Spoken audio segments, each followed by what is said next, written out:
At the beginning of the year, I set my Goodreads reading goal to 100, like I did last year. Since last year, I managed to exceed the goal by 20 books or so. But I've had to reduce that goal several times throughout the year since my job has taken over my life. And I've been dealing with a lot of eye strain on top of simply not having time to read. My goal was 88, it's currently 77, and I didn't really have a lot of hopes of even meeting that this year with everything going on, but in the last week or so, I had just gotten sick of not reading, and half of these books I've read just in that time.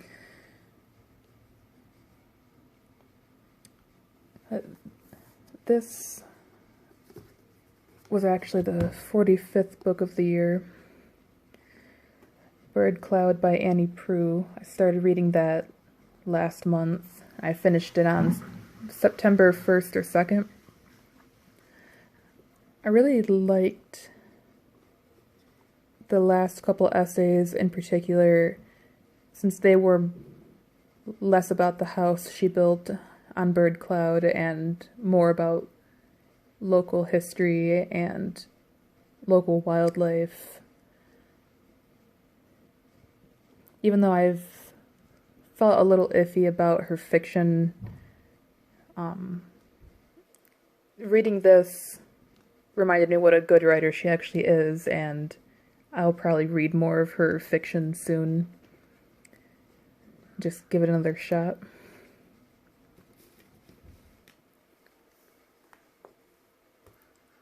I really wanted to get Dega by Dan McDaid on my shelf, so I read that next.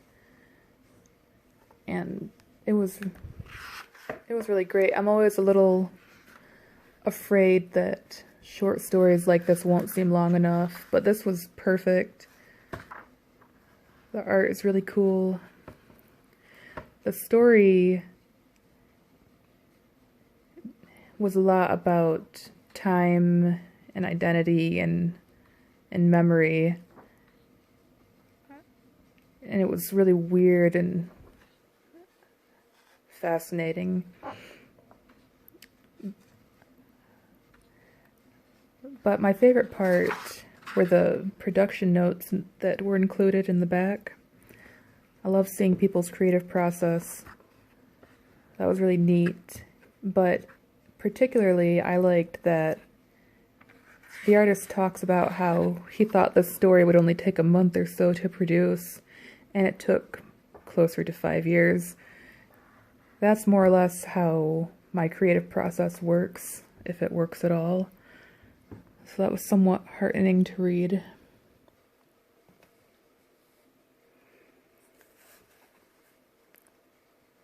Next, I read Rocannon's World by Ursula K. LeGuin. This was her first published novel, published in 1966, though the prologue was published a couple years before that as a short story. And this was just incredible, honestly. I did not have very high expectations. I was prepared to like it in a sentimental way, if nothing else, since she's my favorite author. But the title wasn't that inspiring before I read it, and the art is kind of ugly. I don't know, I just didn't expect much, but this is, even though it's her first book, I think it's one of her best. The story was fascinating. The world that it was set on was so interesting, since there were multiple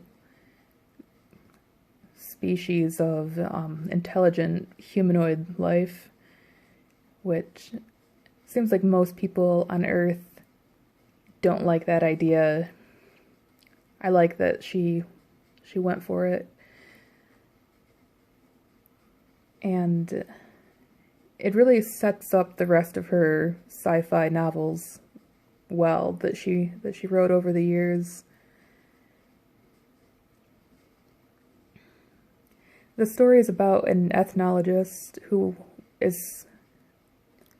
wound up stranded on the planet he was studying after the planet was attacked by people from somewhere else in the universe. And he makes a long journey across this world to their encampment to use their own devices against them. And he is successful. So that's more or less why the world ends up being named after him. It sounds simple, but there's just always so much emotional depth in her stories. It just sweeps you along, and if you have any heart, you're crying by the end.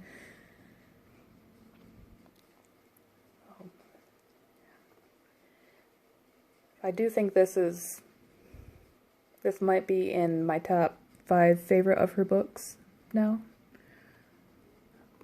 I just wish I had read it sooner. Next, I read The Kar-Chee Rain by Avram Davidson. This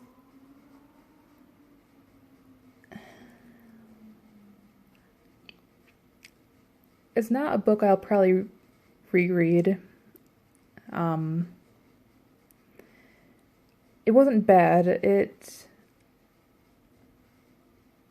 just was not that interesting.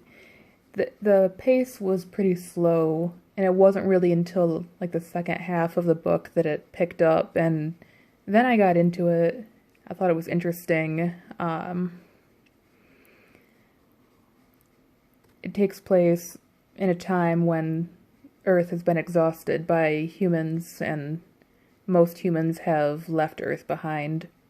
And those who are left behind become vulnerable to the Kar-Chee, who have come to basically use what's left of the planet. And there's an arc and a kind of weird religious cult, which honestly was the boring part. But towards the end of the book, the humans who are suffering under these aliens end up fighting back and succeeding. And it sounded a little far-fetched, but not so much that it ruined the book. And at the end, they still have dragons who are like the Kar-Chee's pets that they end up having to fight off, but they're able to rebuild society, so it works out. Dragons or not. That wasn't terrible, but if it wasn't attached to Rocannon's world, I would probably pass it along to Goodwill or something.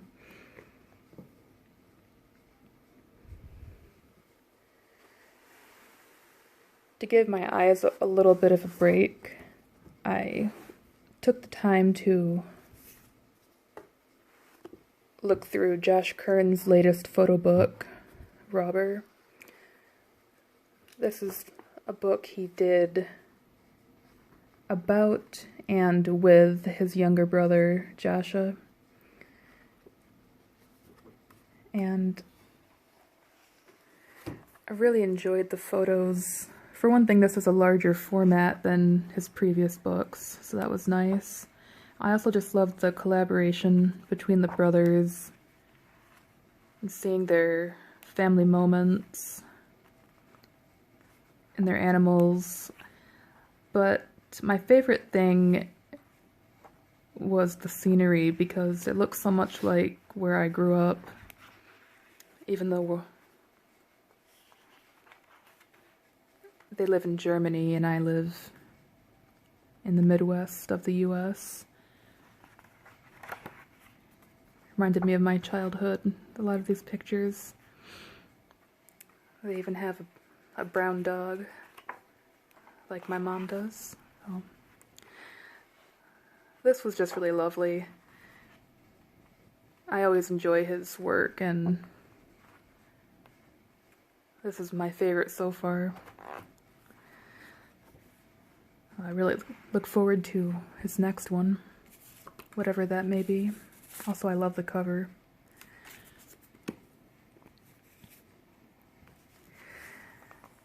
I also finally sat down and spent some time with Marc's sketchbook from the battlefield.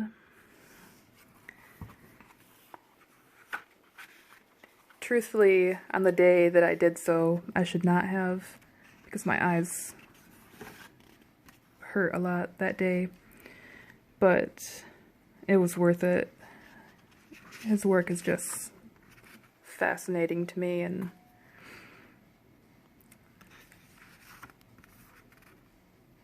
the circumstances around this body of work, of course, are very poignant.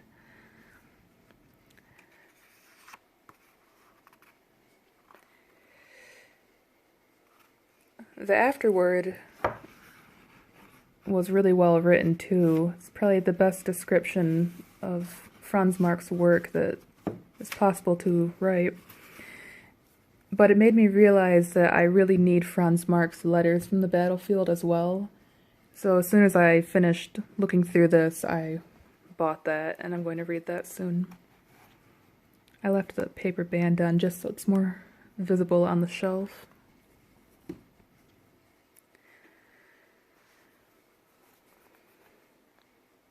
I finally read the February issue of Poetry magazine. I really thought this was going to be difficult to get through. It's thicker than most issues, and the poems are all by people who have been incarcerated, or people who are close to someone who has been, or people who have worked in prisons even. And a lot of the poems were rather heavy emotionally, but almost all of them seemed like actual poems. At least for me, most of the time, it seems like there's only maybe 3 or 4 in each issue that really feel like poems to me. And they're almost all of these just felt real. I think because these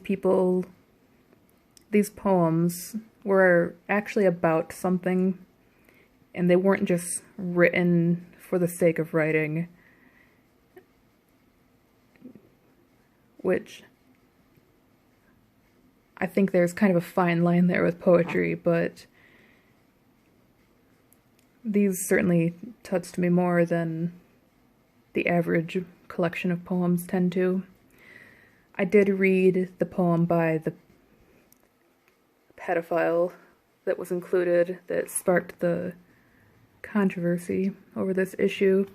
It was very short and pithy, and I'm not just saying that because the writer is a despicable human. I really don't see why it was included. Even if I hadn't known anything about the writer, it would have stuck out amongst all the others because there was just no heart to it, and I don't understand why it was included except for the editors to act like they were choosing blindly, or to, prove that all humans are equal in a certain way or whatever. I don't think it was necessary. That said, I did have a lot to think about with this, since other writers who were included have done terrible things, including killing people. So it made me think a lot more about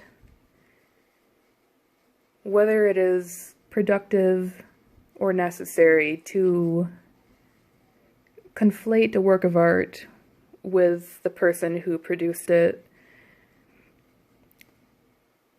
And of course I don't have any conclusions to these thoughts really, but I've come to feel that it is not necessary. I think a work of art or a piece of writing can stand on its own. You can be a bad person and make art. You can do a bad thing and not be a bad person too. You know, and being a good person also doesn't mean that you can produce good art. So I do think there should be a little bit of separation between the work and the creator. Not that it doesn't matter who created something, but I don't think we should write something off necessarily just because of who it came from. But if you're going to be a pedophile, well, I think that's a bit of a different story.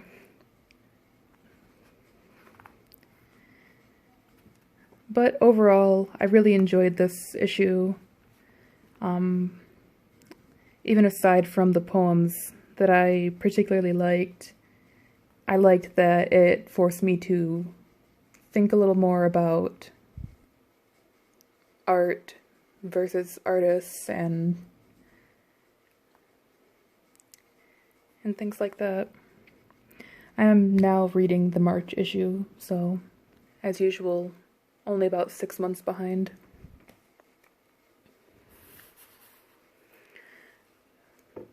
Fen, stories by Daisy Johnson.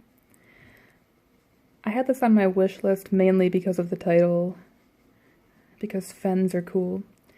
And all of the stories are set, I believe, in the same area, which is adjacent to Fens, Fenland. I don't know if that's how you would describe it. I didn't have any particular expectation going into this. I knew that they were sort of supernatural, well, paranormal stories, perhaps. And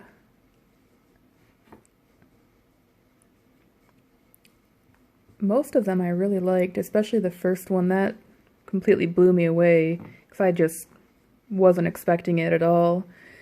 There's a lot of body horror in these stories, and they're creepy, but I thought they were really cool overall, and I liked that the collection was cohesive without feeling repetitive, even though there were a few stories where I couldn't tell if they were supposed to be about the same person or different people, since she used first person tense a lot.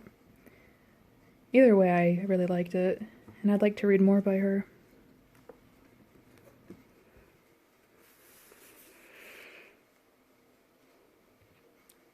I found Rogue Moon by Algis Budrys at a library sale, and I mainly got it because it was $1 a bag on that day. I was not expecting much. This was published in 1960, and, you know, the cover is a little goofy. So I was expecting just like just a silly sci-fi book from 1960. And at first, because the writing is so, like, brash and a little bit in your face, it seemed like it was going to be that kind of book, which is fine. Those are fun. Actually, it ended up completely blowing my mind. I stayed up late one night, way too late, to finish reading this. And as soon as I finished, I immediately had a nightmare about the last chapter where it felt like I was in the story and that the things that happened in the last chapter were happening to me, which is why it was scary. As soon as I woke up, I was just interested, and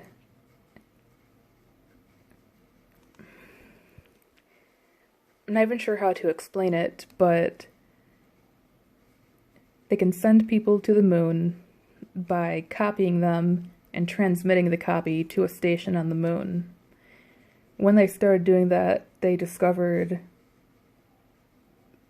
a sort of anomaly on the moon. I don't know if it's like a rift in dimensions or what, but they began sending copies of men to investigate this, and the men kept dying. But the copies' memories were accessible by the original men down on Earth. So every time the copies died, the men would feel their own death and know what it was like, and it made them crazy. So the scientist in the story has to find a man who is not afraid of death and is willing to die over and over again so that they can complete their investigation of the anomaly and figure out how to get rid of it. So the last chapter really goes into that experience of knowing your own death and facing it, and that is also what my nightmare was about after I read it. So I was not expecting it at all to be so good, but it really was great, and I really want to read more by this guy at some point. I guess this is his most well-known book, and for the record, he wanted the title to be The Death Machine. And I suppose he didn't care for the title it ended up having, but this was great.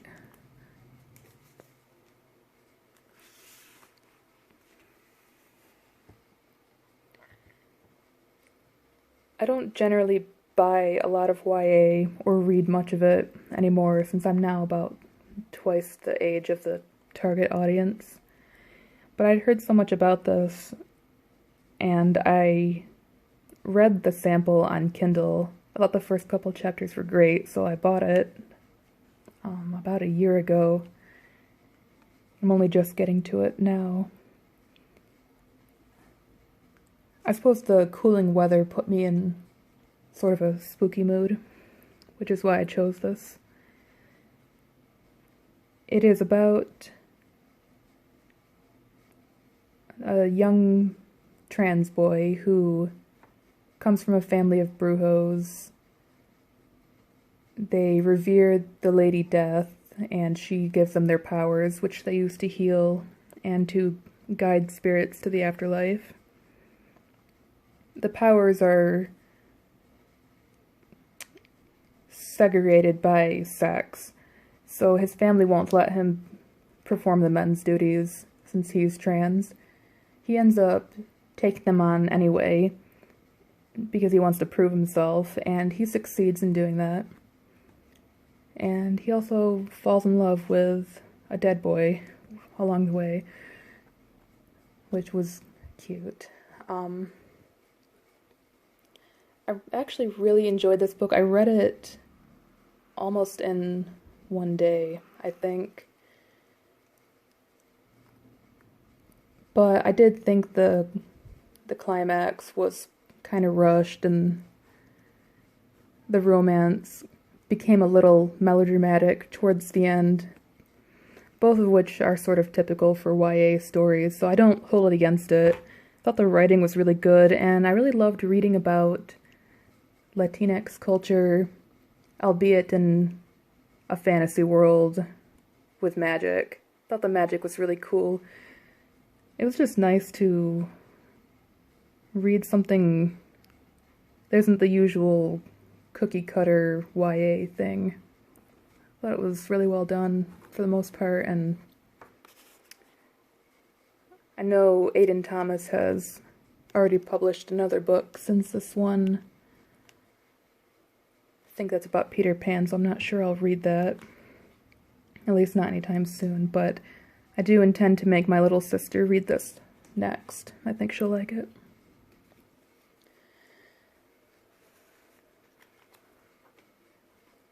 Beast Boy Loves Raven. This just came out, and it just arrived. I actually read it on my lunch break yesterday because I want to give it to my little sister this weekend, since it's technically for her. This was a fun installment in the Teen Titans series. I really love the art in the Beast Boy and Raven books. And I thought their friendship was cute. I don't really want to spoil this since it's brand new, but I liked the other characters that showed up in this story, and I think my sister's really gonna like it too. I don't think the next one comes out until 2023, but I suppose there are plenty of things to read in the meantime.